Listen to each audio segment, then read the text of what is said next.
So what we're going to do real quick is just do a vacuum test.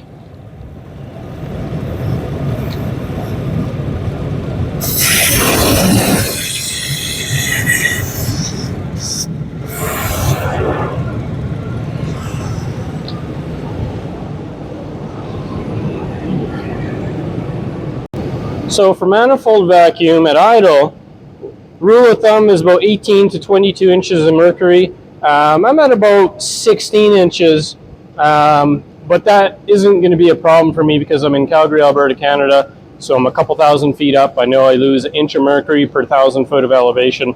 So it's high, it's steady, it's not a problem.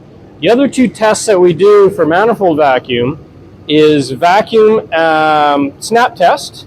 So basically we're going to go crack the throttle wide open and close it. So we're not trying to rev the engine up. What we're trying to do is see that it goes to 0 at wide open from atmospheric, and then when we close the throttle, in that process we've sped up the engine a little bit, so our vacuum should go higher then and then back to what it was at idle.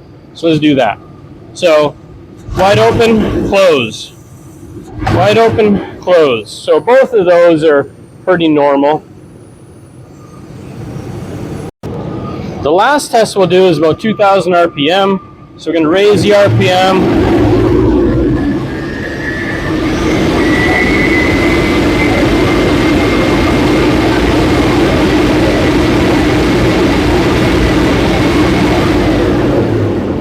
And in that process there, our vacuum should be high and steady. And in fact, as we sped up the engine, throttle plates are still pretty closed, just cracked a little bit. We actually end up making more vacuum.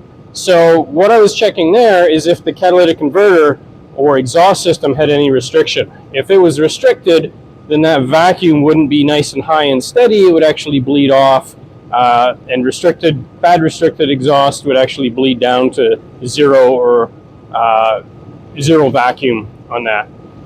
So it looks like our exhaust and catalytic converter is good. Shouldn't be any problem. There you go, take it a boo.